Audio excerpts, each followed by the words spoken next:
So today's video is all about habits. So these are habits that I have picked up over the last couple of years, which have really helped me so much in my business. And the great thing about these habits that I'm going to share with you today is that they compound. They are going to compound your success. So the sooner that you start implementing them in your life, the quicker you are going to start seeing results. And also what I really like about these habits is that you can start doing these things right now. You do not need to have your website app or have a product suite ready to go or an audience ready to sell to. These are things you can start doing now, so as those other big things start falling into place, you have that solid foundation in place. So if that sounds like something you want to know more about, let's get into the video.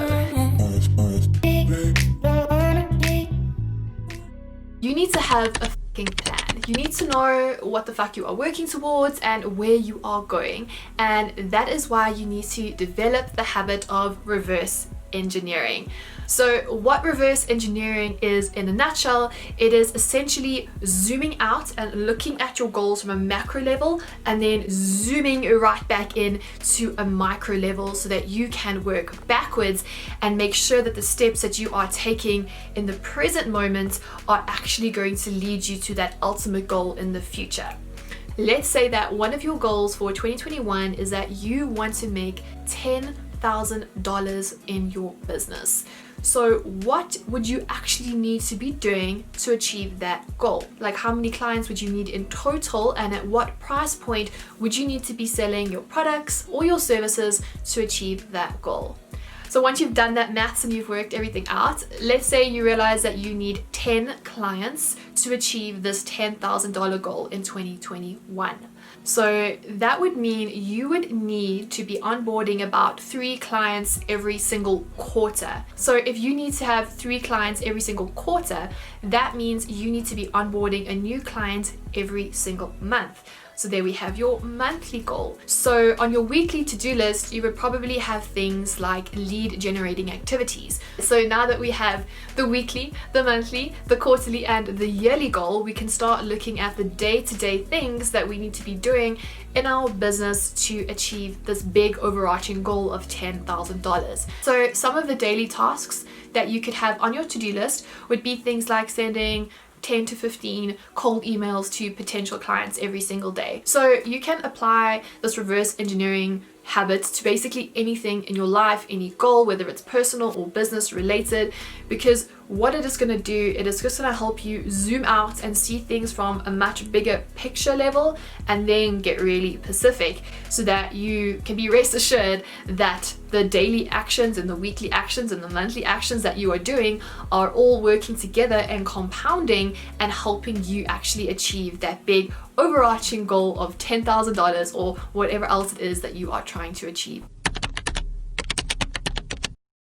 You have to develop a habit of curiosity, because when you have this curiosity habit going on in your life, it's going to keep your mind open to other schools of thought. And you develop this habit of curiosity by making it a habit to always be learning, and by exposing yourself to what other people are doing in your niche and also what people are doing outside of your niche, and taking this information and internalizing it and seeing how you can apply it in your own life. For example, by reading, by making it a point to consume personal development and business books and even fantasy books, because your mind needs a break. Your imagination needs to run wild, and those characters in those fantasy books, like, they're going through some hectic shit, they're going through some lessons, and you can even pull from that and use those lessons in your own life and in your business. Other ways is by consuming educational content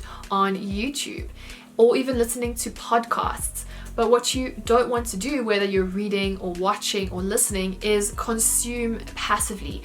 You want to make sure that you develop this habit of curiosity by also taking notes. By taking notes when you are consuming this knowledge, it's going to help you remember it so much better, and it's going to help you really listen to what the person is telling you and start to apply that in your life. You don't need to create 2 albums in a single year like Taylor Swift but you do need to get into the habit of creating on a regular basis, because when you are creating something, you are being your most creative self. You are turning an idea that is just floating around in the ether in your head, and you are turning it into a physical thing that you can see and touch and interact with. And that is an incredible thing, and it is such an important, valuable skill in business, developing this habit of creativity and creation. And sure, you know, there are going to be a lot of times when you create things that are complete duds, and that is totally fine.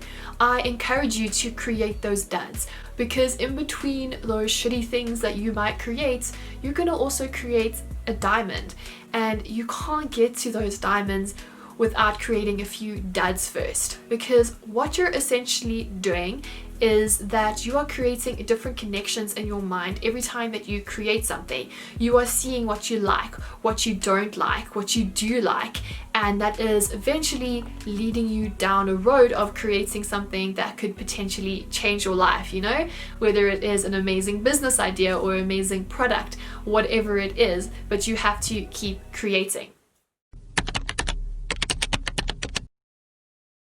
So I think that I'm right in saying this, but I'm pretty sure it's a very broad human experience that we will have these sparks of inspiration and we get really excited to start working on something, but then that excitement starts to fade.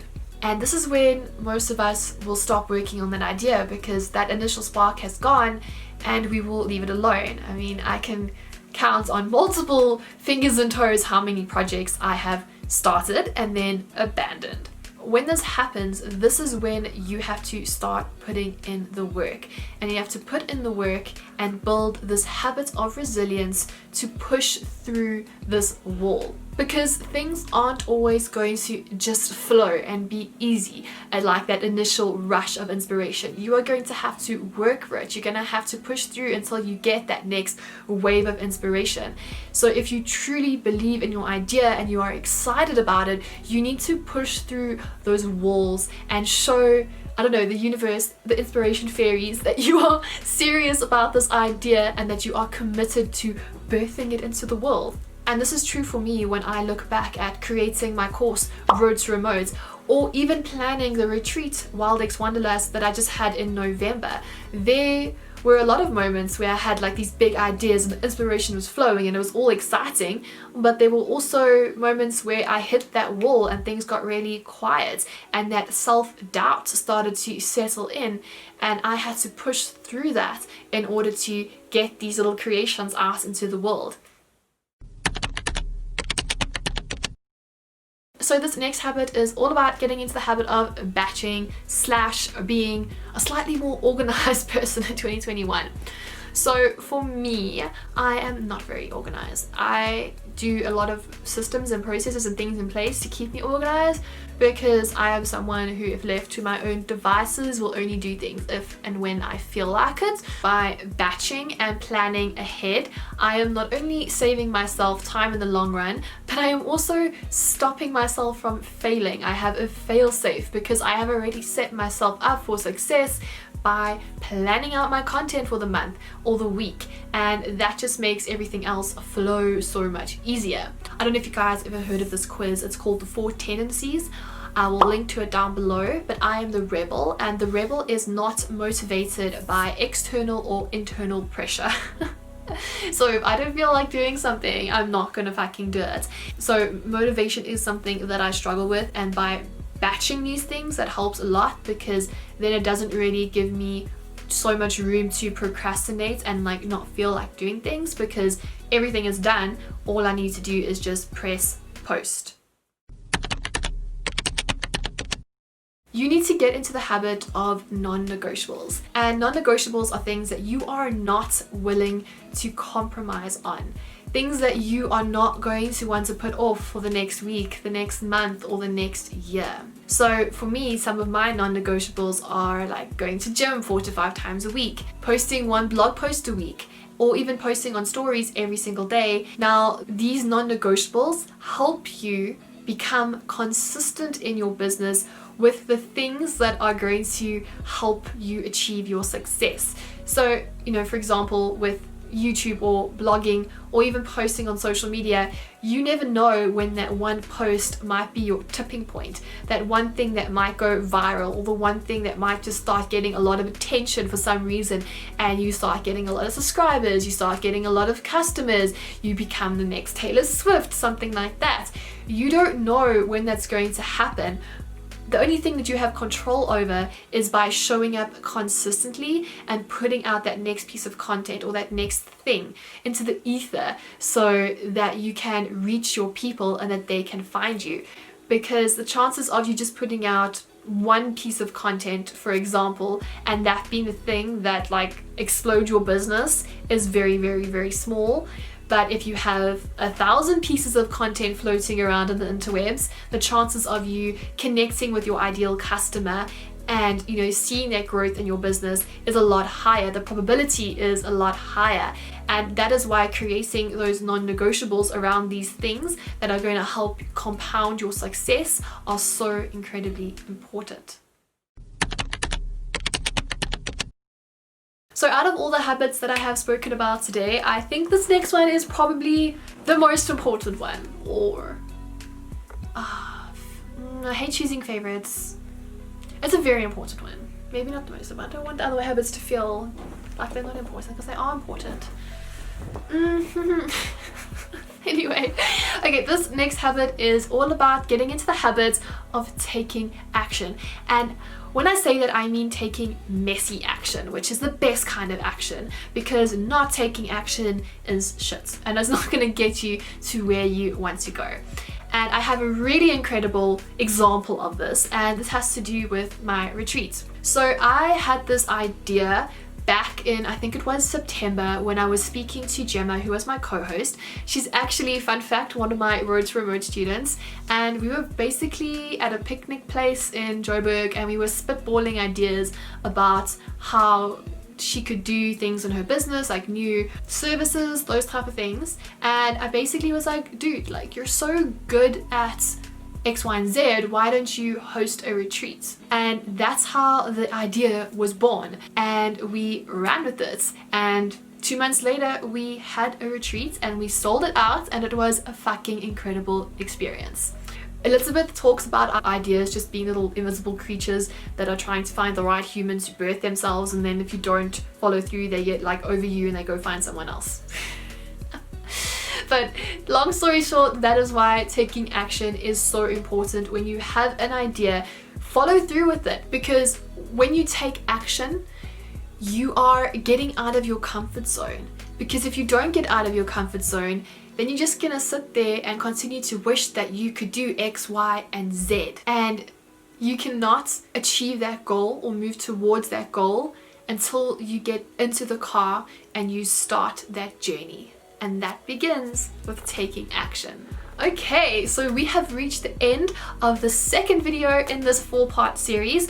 And in next week's video, we are going to be talking all about combining your passion with your purpose and meshing it all together so that you can create a freedom-based business that you actually give two shits about. So if that sounds like something that you want to know more about, make sure that you turn on those bell notifications and subscribe so that you can watch the video as soon as it drops. And in the meantime, if you want to binge on last week's video or one of my other videos, make sure that you watch these two videos right over here. Anyways guys, thank you so much for watching, and I will check you in the next one. Cheers!